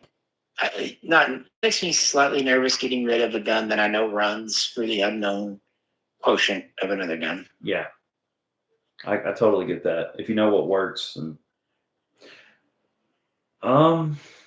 see if anything else. PSA STG. I know it's hard to get tooling right, but it has to be at least 98% clone accurate. Oh, it's not. Yeah, it's not that. That's for sure. Yeah, they're they're pretty far off. Man, I think PSA's done a really good job at constantly coming out with new products, which could be a thing or a bad thing, but maybe it's allowed them to make some of their other stuff so much cheaper, like their lowers and their uppers, and I'm not real sure. And to be honest, I had a PSA 3 model of the AK. What was that? PSA GF3. And man, it was really good. So I say really good. I got rid of it. I had issues with their 545, but they did seem to get their 760 by 39 guns down. And 545 really is a different beast. Not to say they couldn't do it, but it's not as simple as just scaling down to 760 by 39. For sure. So we're going to change the topic here, and obviously you can answer this how you feel, but Dire Avenger says, new topic. Misha, what do you think will happen with the Russian-Ukraine? You were over there, so you may have a good idea. How long do you think this war could go on? That's the sad thing. It's like asking how long could Vietnam go for, or how long could the Afghan war with Russia go on. But there's no winning for anyone at this point, unfortunately. Russia, their only chance to have actually taken over Ukraine really would be in the first months, and they didn't do it. The longer it drags out, as much as it takes a horrible toll on everyone, including Russian soldiers. Right. it's better for Ukraine because they'll wear them down. Yeah. And keep in mind, Russia's bigger than Ukraine. It's not that much bigger. Right. A nation of 100 is not going to successfully occupy a nation of nearly 50 million. I mean, shit, Vietnam's 2 million people, and we couldn't even hold that together. So I just hate on an intellectual level, I hate the economic loss. I hate all the destruction of material and just wasted potential business resources. And then of course I hate on the human cost. I mean, people have. Can you imagine if you worked your whole life, you're about ready to retire, and then you just lost everything through no fault of your own? I think we in this country don't understand the magnitude of what's happening over there and how lucky we are to not worry about your house being invaded by, a neighboring country. Or just a random shell or missile just to hit it. Yeah. Out of nowhere. Just, every time you say goodbye to any loved one, it could be the last time, really. Yeah. And then through no fault of their own. That's what I just hate that politicians start wars, but then it's the citizens that have to bear it. Well, it's the same thing with them taking your money is, why don't you take a pay and cut? Why don't you have the taxes? Why don't Yeah, what's good for the goose is good for the gander, but absolutely. Not this. Yeah. Well, hypocrisy. It's bothersome. It is. Or maybe I'm just a big softie, which I am, but I hate the suffering. It sucks, and I think at the end of it, Russia's going to come off worse than Ukraine. Ukraine's going to be in horrible shape, but they'll rebuild. But Russia's going to be an international pariah, and their economy has just really been hit hard. Yeah, it's pretty messed up, man. It's affected a lot of people's lives, and it's Yes. And a lot of Russians' lives too. There's impacts back home for sure. A lot of Russians lost their life savings when the ruble dropped out. Right. See, anybody else have any more? Yeah. What time is it? We've been at it for 1 hour and 48 minutes, and it is 9:47. Cool. So I'm thinking that's awesome. Why don't we say 10ish? We'll give like a 10-minute warning. So, any last questions? Anyone want to pitch in a few extra bucks? Appreciate it. Ask your hardest question, and you can pitch in a few answers, a few bucks, and ask any question, and if you put in money, we will even answer it. That's right. I told you earlier that the Predator was holding a P90. I put a Tavor in his hand earlier. Oh, that's awesome. Yeah. Yeah. Oh, and I think I told you there's a Hellion. Yeah, you were telling me that a VHS too, but that's the OG Hellion. Yeah, you were telling me you got a gun pack on Amazon, so. Yeah. Any experience with the Jackal? I've watched some reviews on the Jackal. They look cool. I don't know how they perform. I've heard good things, but man, I can't give you anything on the Jackal. They look awesome, and people seem to like them, but What else? I'm trying to think if I've got anything. What figures I've picked up? Oh, I did pick up an Aliens 1 movie blockbuster poster, and it looks pretty freaking sweet. Yeah, it looks cool. Yeah, I finally completed the Nostromo set last year of all the crew, and of course they got the big Jap, and it's pretty awesome. I like. I think Kane's my favorite because you got the fakes hugger head, and you got the regular head. I've got that massive Predator. I need to show it off. It's huge. I'm trying to think, what scale is my big Predator one? 1/4. Yeah, 1/4. That's right. Mm-hmm. 7 1/4. They also do a 1/4 like Terminator. Yeah, the Terminator is a little harder to find. I could never find him. I would imagine. Yeah. I think the 1/4 endoskeleton would be cool. I still have my Christmas tree up in here, and I have Predators in my Christmas tree. I should turn my camera around. But you need the camo, the stealth one, the camo one in the tree. I've actually got battle damage one because his arm's off. Okay. It looked like he tried climbing up it and fell or some shit. So. The dumbest Predator ever. How'd you get wounded? Fell out of a tree. Yeah, fell out of a Christmas tree. Go back to Earth. You're not welcome on the ship. Oh yeah, you're more than welcome, Dyer. Thanks for the questions, man, and I hope you get to feeling better. Yeah, we love Predator. I mean, they're Alien, Predator. This is Hey, you can't not like that. Die Hard, all that stuff, just 80s. And Predator's so good though because it's like when the movie's over, there's still so many little gifts, like the gear, it's like Die Hard. How many guns can you call out? Hey, we still need to. Hey, when Lord of War came out, I think we should do our live stream, and we should do the live stream while we watch cheesy 80 movies. So I'm my camera around. Last summer, I tried to get you to do that. Let's see here.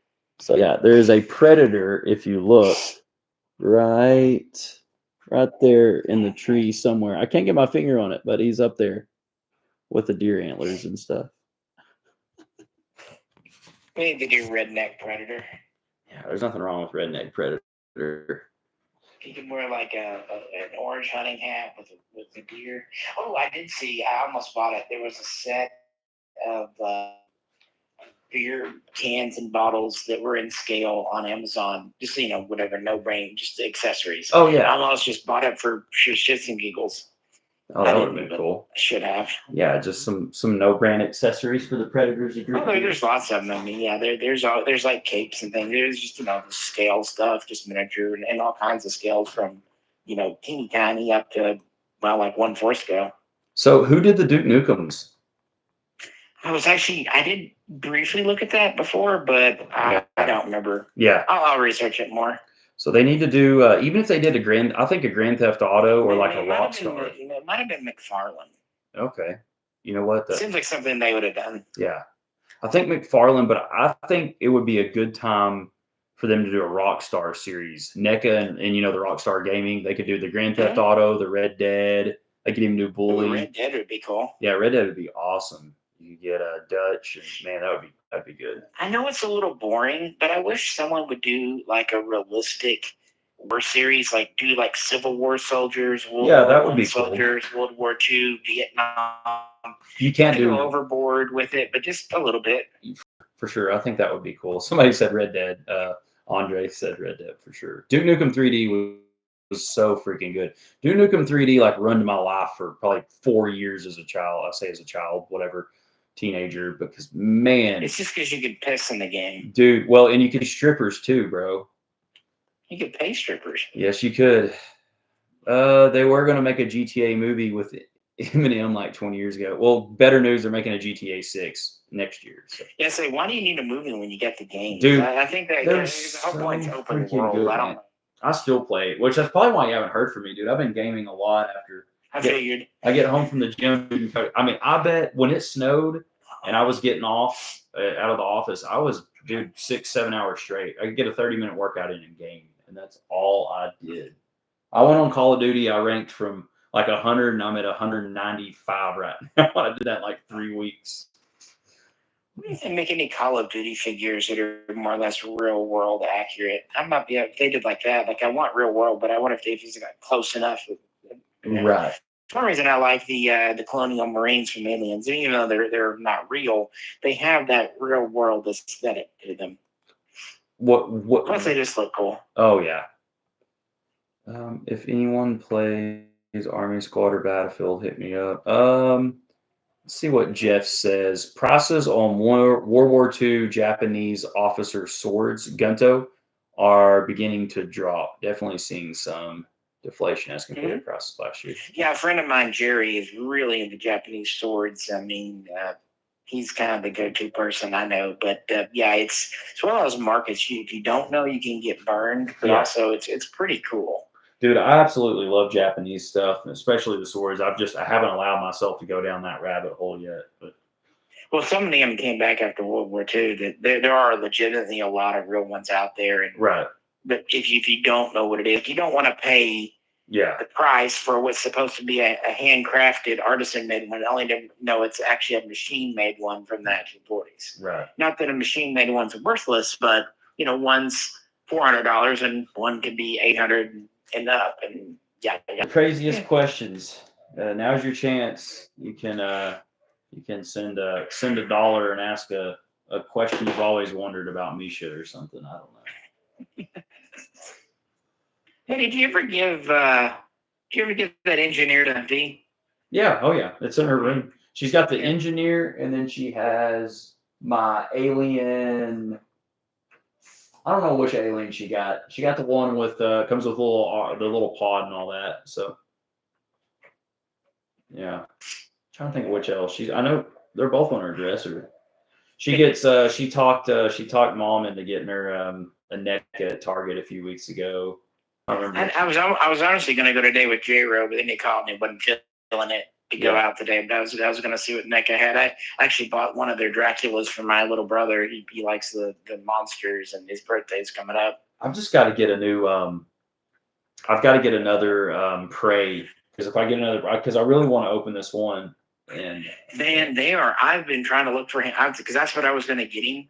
Yeah. Although I did finally find one in stock, I can tell you. I think it was at Entertainment. It was at Entertainment. It was there. It was there. Yeah, and they yeah, weren't prospect. Yeah, that's the only place that's got Prey. Amazon doesn't have it. Big Bad doesn't have it. I should have just had you pick me another one up, man. Yeah, let me know next time, because I'm probably gonna, go ahead and get him another one, because I bought the Dracula and I found that, and I just got that too. It's like, he's killing. It'll be another occasion. Did you get the black and white Dracula? Yeah, that's right. They're all. Yeah. No, they got him the color one. Okay, cool. It seemed a little neater because it's got like the wine bottle and stuff. I thought he might like that. Those are cool. I've got two of the Wolfman. I've got two of the Wolfmans I picked up just so I could open. Do you have the Mummy? No, man. He looks pretty cool though. I don't have the Mummy thing, and yeah. No, but the Mummy did look cool. I thought about him when he first came out. I actually did buy a Creature from the Black Lagoon because that was kind of my thing. You ever listen to the Creature from the Black Lagoon song? It's really good. Don't think so. Yeah, they got like a rock and roll song from the 70s. I found it a couple of years ago. That makes sense. Yeah, because the film came out in 54. So. Oh, yeah. Rock and roll. Do you guys think that the new Masters of the Air series on Apple TV will cause a renewal interest in collecting WW2 U.S. aviation released items? That's kind of a good question. What do you think? I mean, if it picks up. I was going to say, the way the world works. If it gets into the popular consciousness. Who would have thought Yellowstone would have been popular? And that shit. I mean, dude, that's it was like The Walking Dead all over again. It all depends. I loved how Game of Thrones went. Everyone was in it. It just fell off. It fell off, dude. I've never seen something just go. Fell off. People were almost embarrassed to talk about it. Dude. I know. I mean, the last season wasn't good, but don't be ashamed. I know. Nothing, as far as I'm concerned, will probably ever beat Breaking Bad. That was it, man. Breaking Bad was really, really good. And it didn't wear out its welcome. No, they knew when to leave. And they weren't too long either. Well, and they knew how to make their characters. It's almost funny. You start off liking Walter and you don't like Jesse, and by the end, it's totally flipped. Yeah, exactly. Sons of Anarchy was one I couldn't get on board with, but I understood. I liked it from the beginning, the first 3 seasons. Yeah. But then it was kind of got fake. Kind of got fake in a way. It didn't. And there's the same mistakes, the same crap. Why did you let him do that? He did that last year. Why are you letting him do that again? Stop it. I felt like with Breaking Bad, you never got any of those WTF moments. You're just you never really had a chance to process. It's like, oh my God, this happened. I don't know. That was good. What else was a good series? Man, I watched this one series years ago on HBO. Oh my God. And it was called not The Stranger, but I'll have to think of it. We'll talk about it next live chat. It was a good one. The Stranger is when you make your hand go to sleep and then you jack yourself off. Yeah, dude, I plan on knowing that in T-2 minutes. There's a good one. Always Sunny. That's still good. And it's been on for 20 years. Yeah. It's like Seinfeld 2.0. It's just everyone's because if you look back at Seinfeld, they were all assholes too. None of them were good people. None of them were, man. The Stranger, my man. The Stranger. Man, Danny DeVito the show was good before him, but when he came, he slotted in there, and they didn't overuse him. Right. I think the episode when I first saw it with the anything goes basement. When they were doing the Russian roulette at the end, I almost pissed myself the first time. That was just with those Japanese businessmen down there. I didn't watch that shit. Oh man. Now, yeah, I don't know, man. I still get cracked up of OG Saturday Night Live, even the OG Saturday Night Live. But what have we watched that's just been down? I don't know, downright funny shit. It's been a minute. They don't make comedy like they used to. It's so hard to make it now. It is, man. It's man. You want to be edgy, but then I don't know. You can run your career really quick if you don't do it right. Anyways, guys. Yeah, I'm sitting here thinking, yeah, you got me on this comedy thing. I know. Who is still kind of going and funny? Dave Chappelle apparently is controversial for. Good God. He's a freaking comedian, Yeah, you're right. You can't make woke comedy possible. It's just and if you go, I don't know. I really I'm still, it's in the back of my head. Finally, the last thing that really, I used to, when it was on the air, I liked The League. That's been out for a while. I like Parks and Rec. Oh man, series. I just don't do series. Like I said, Breaking Bad was probably the last series I watched. But I am gonna look at that last series I watched because it was really good. Yeah.